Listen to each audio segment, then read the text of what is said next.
Hello बच्चों, आइए देखते हैं एक प्रश्न। दो वृत्तों की त्रिज्याएं क्रमशः 19 सेमी और 9 सेमी है। उस वृत्त की त्रिज्या ज्ञात कीजिए जिसकी परिधि इन दोनों वृत्तों की परिधियों के योग के बराबर हो। तो आइए इस प्रश्न को हल करते हैं। सबसे पहले तो हम यहाँ पे क्या करेंगे, मुख्य अवधारणा लिखेंगे। मुख्य अवधारणा, तो देखिए ये क्या होगा इस प्रश्न के लिए। तो देखिए सबसे पहले हम क्या करेंगे, माना वृत्त की त्रिज्या, माना वृत्त की त्रिज्या r है। तो इस वृत्त का परिधि क्या हो जाएगा, वृत्त का परिधि ये क्या हो जाएगा, 2 पाई r हो जाएगा। जैसे ये आपका क्या है, वृत्त है, इसका केंद्र क्या है, O है, और वृत्त के केंद्र से परिधि के किसी एक बिंदु को मिलाने वाली रेखा को हम क्या कहते हैं, त्रिज्या कहते हैं। तो ये आपका क्या है, r है, और इसकी परिधि क्या हो जाएगी, ये हो जाएगी 2 पाई r। अब हम क्या करेंगे, दिए गए प्रश्न को हल करेंगे। तो देखिए यहाँ पे कह रहा है दो वृत्त की त्रिज्या 19 सेमी और 9 सेमी है। तो हम क्या कर रहे हैं, पहले वृत्त की त्रिज्या r1 मान ले रहे हैं। तो ये क्या हो गया, r1 बराबर 19 सेमी, और दूसरे वृत्त की त्रिज्या r2 बराबर कितना, 9 सेमी। ये हो गया। अब देखिए इसके लिए हम क्या कर दे रहे हैं, एक वृत्त बना रहे हैं।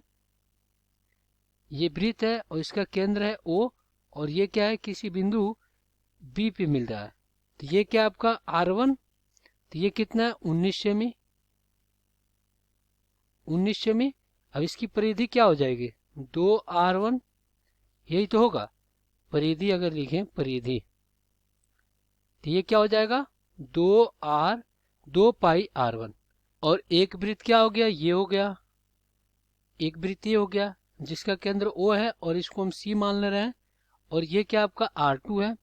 तो ये r2 कितना है, 9 सेमी है, और फिर इसकी परिधि क्या हो जाएगी, 2 पाई r2 हो जाएगी।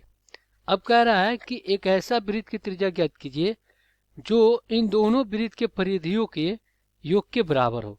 तो एक हमारा क्या कर रहे हैं, एक एक वृत्त बना ले रहे हैं, और इसका केंद्र क्या है, O है, और ये इसकी त्रिज्या क्या है, r है, और ये क्या आपका D पे मिल रहा है। तो इसका त्रिज्या हम बड़ा R मान ले हैं, तो इसकी परिधि क्या हो जाएगी, 2 पाई r।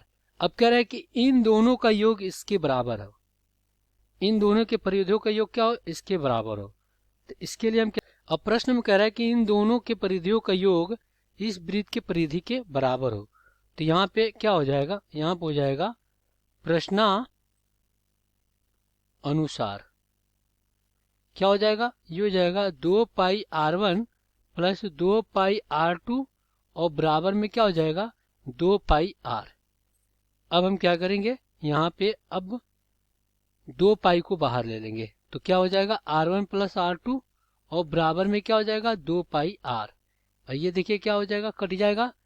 r1 कितना है, 19 है, प्लस r2 कितना है, 9 है, और बराबर में कितना हो जाएगा, ये हो जाएगा r।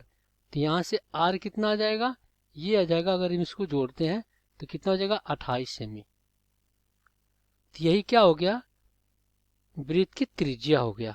तो आशा करते हैं बच्चों ये प्रश्न आपको समझ में आया होगा। धन्यवाद।